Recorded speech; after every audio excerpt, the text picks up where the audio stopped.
සංයුජතාවය අසුරෙන් රසායනික සූත්‍ර නිර්මාණය කරන්නේ කොහොමද කියන එක තමයි බලන්න යන්නේ. අපි කලින් කතා කරා කාණ්ඩ වශයෙන් කොහොමද මේ සංයුජතාවය බෙදලා යන්නේ කියලා. ඉතින් දැන් අපිට කතා කරන්න පුළුවන් මේ මුල් ද්‍රව්‍ය 20ම සංයුජතාවය කොහොමද තියෙන්නේ කියලා. ඉස්සෙල්ලාම හයිඩ්‍රජන් ගැන කතා කරොත් එහෙම හයිඩ්‍රජන්ගේ සංයුජතාවය 1යි. අපි එක එකක් වෙන වෙනම ලියමු. පළවෙනි වෙච්ච හයිඩ්‍රජන්ගේ 1යි. දෙවෙනි වෙච්ච හීලියම්ගේ 0.1යි. යයින අතදික. උච්ච වායු කාණ්ඩය තමයි යන්නේ 0.1. අපිට තුන්වෙනියට හම්බ වෙනවා ලිතියම්. ලිතියම්ගේ 1යි. ලිතියම් කියන්නේ පළවෙනි කාණ්ඩ කෙනෙක්. එයාගේ 1යි. ඊට පස්සේ අපිට හම්බ වෙනවා බෙරිලියම්. එයාගේ 2යි. එයා දෙවෙනි කාණ්ඩේ. පස්වෙනියා බෝරෝන්. තුන්වෙනි කාණ්ඩේ ඉඳලා 3යි. හයවෙනියා කාබන්. එයාගේ 4යි සංයුතිකාව. අපිට හත්වෙනියා විදියට හම්බ වෙනවා නයිට්‍රජන්. පොතට මතක තියාගන්න. මෙයාගේ යම් ස්කැඩ්ලුවක් තියෙනවා. මෙයා පස්වෙනි කාණ්ඩේ වුණාට මෙයාගේ සංයුතිතාවය 5යි නෙමෙයි. මෙයා පිට කරන්නේ 3යි. ලබා ගන්නේ 3යි මෙයා. මෙයා සමහර අවස්ථාවල ඉතින් පාම් පිට කරලා ඉන්නවා. හැබැයි ගොඩක් වෙලාවට 3ක් බාහිරින් ගන්න එක තමයි කරන්නේ. එහෙනම් පොදුවේ නයිට්‍රජන් වල සංයුතිතාවය 3යි කියලා ගන්නවා. මෙයා පස්වෙනි කාණ්ඩේ විදියට මෙයාගේ 3යි. එන්න වෙනස් අවස්ථාවක්. ඊට පස්සේ ඔක්සිජන් වල අපි පොදුවේ ගන්නවා 2යි කියලා. එයා 2ක් ලබා ගන්නවා බාහිර. පස්සේ නවවෙනි අපිට ඉන්නවා කවුද? ෆ්ලෝරින් ඉන්නවා. ෆ්ලෝරින්ගේ 1යි. එයා බාහිර එකක් ගන්න තමයි හැමලේම උත්සාහ කරන්නේ. විදුරින්තාවේ වැඩිම කෙනා. 1යි. 10 වෙනියා ඉන්නවා අපිට නියෝන්. එයාගේ සංයුතිතාවයක් නැහැ. මොකද එයා 8 වෙනි කාණ්ඩේ කෙනෙක්. උන පළවෙනි 10 හරියි. ඊළඟට 11 වෙනියා. කවුද 11 වෙනියා? සෝඩියම්. සෝඩියම් කියන්නේ පළවෙනි කාණ්ඩේ කෙනෙක්. එහෙනම් එයාගේ සංයුතිතාවය 1යි. 12 වෙනියා මැග්නීසියම්. එයා දෙවෙනි කාණ්ඩේ. එයාගේ සංයුතිතාවය 2යි. ඊට පස්සේ ඉන්නවා ඇලුමිනියම්. එයා තුන්වෙනි කාණ්ඩේ. එයාගේ සංයුතිතාවය 3යි. ඊළඟට silicon, phosphorus, sulfur, chlorine, argon, potassium, අන්තිමටම calcium. ඔය විදිහට තමයි. සිලිකන් වල 4යි, phosphorus වල 5යි, sulfur වල අපි ගන්නවා 16 වෙනියා. 2යි හෝ 6යි. මෙයාගේ 3යි හෝ 5යි කියලා ගන්න පුළුවන්. ක්ලෝරින් 1යි නේද?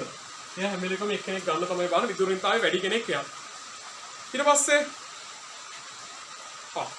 සමහර වෙලාවල් දිනනවා මෙයා 7ම පිට කරනවා. එහෙනම් අපි එක ඇරිරක් 7 කියලාම දානවා.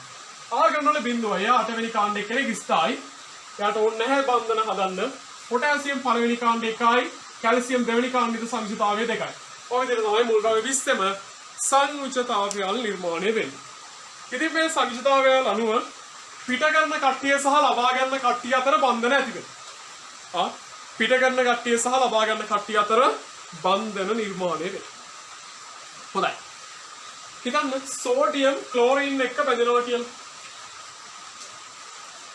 NaCl එක බැඳෙනවා. හොයා ගන්න සෝඩියම්ගේ සංයුතිතාවය. කිය සෝඩියම්ගේ කොහේ ඉන්නේ 1යි. 1යි. ක්ලෝරින්ගේ කීයද? ක්ලෝරින්ගේ 1යි. දැන් 7ම පිට කරන්නේ නැහැ.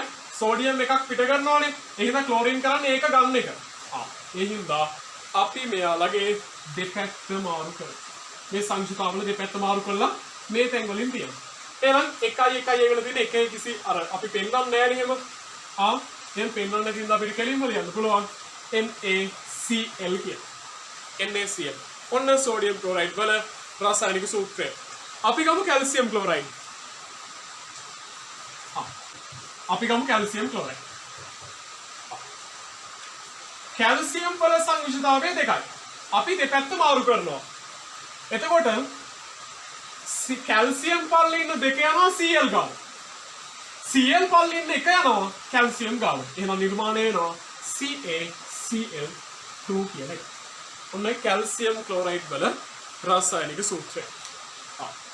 ඉතින් ওই විදිහට අපිට ඕනම එකක් හදා ගන්න පුළුවන්. අපි ඊළඟට බලමු තව කෙනෙක්.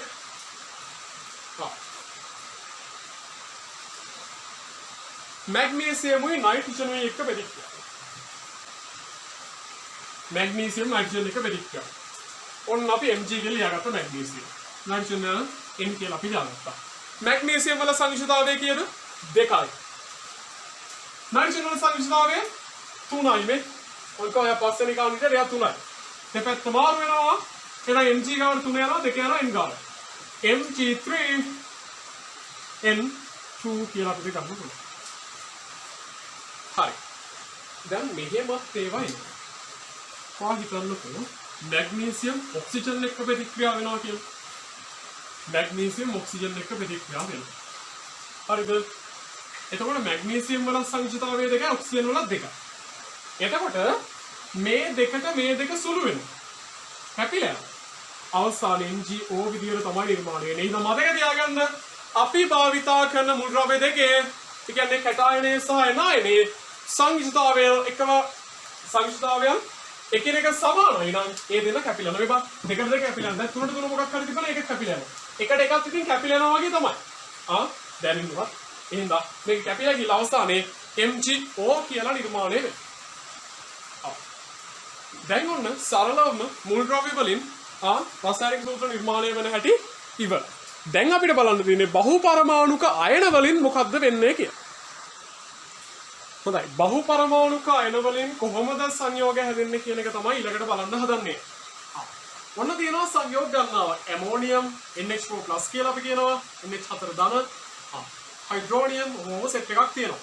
ඒතර පළවෙනියට අපි කතා බහ කරන සේරගේම සංයුෂ්ඨතාවය එකයි. හැබැයි අපිට හම්බ වෙනවා ක්‍රෝමේට්, ඩයික්‍රෝමේට්, සල්ෆේට් සහ කාබනේට්. මේ හතර දෙනාගේ සංයුෂ්ඨතාවය 2 බැගින් තමයි යන්නේ. අන්තිමටම ඉන්නවා ෆොස්ෆේට්. එයා සංයුෂ්ඨතාවය 3ක් දරනවා. අනිත් හැමෝම එකයි. ඉතින් මතක තියාගන්න හරිම පහසුයි ඒ හින්දා. 1 2 3 විදිහට තමයි තියෙන්නේ. බලමු සෝඩියම් නයිට්‍රේට් කියන කෙනා.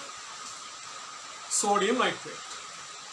අපි දන්නවා සෝඩියම් කියන කෙනා. සෝඩියම් ධන අයනය තමයි හදන්නේ. එන්නේ ධන. නයිට්‍රේට් හොයාගමු.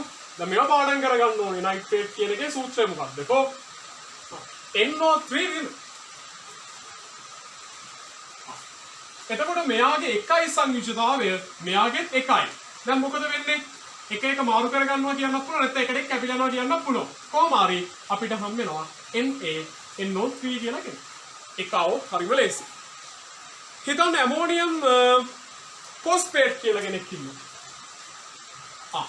Ammonium phosphate. කො ඇමෝනියම් ආරින් ඉස්සෙල්ලම NH4+. ඊට පස්සේ ෆොස්ෆේට් PO4 3-. අපි දන්නවා ඇමෝනියම්ගේ සංයුෂ්ඨතාවය 1යි, ෆොස්ෆේට් වල සංයුෂ්ඨතාවය 3යි. දෙපැත්ත මාරු කරගත්තා. එහෙනම් NH4 වලට යනවා ළමයි 3 කියන කෙනා PO4 මේ විදිහට තියෙනවා. අර උඩ තියෙන ආරෝපණයෙම එන්නේ නැහැ. මොකද අපි සංයුෂ්ඨතාවයත් එක්කනේ ගමන යන්නේ. ඊට පස්සේ අපි ගමු පොටෑසියම් කාබනේට්. Potassium carbonate. ඔය පොටෑසියම් කියලා කියන්නේ පළවෙනි කාණ්ඩ එක්කනේ කේන් ධන අයනයක් හදනවා ධන එක. පළවෙනි කාණ්ඩේ හින්දා කාබනේට් කියලා කියන්නේ CO3 3 2 එනවා. අපි දන්නවා 2යි කියලා මෙයාගේ සංයුෂ්ඨතාවය, මෙයාගේ 1යි කියලා දන්නවා. දෙපැත්ත මාරු කරගන්න. Kට යනවා 2, 1 යනවා CO3ට. එහෙනම් K2 මේ දෙක ගියා. එක මෙයාට යනවා CO3. ඔය විදිහට නිර්මාණය වෙනවා. K2CO3 potassium carbonate.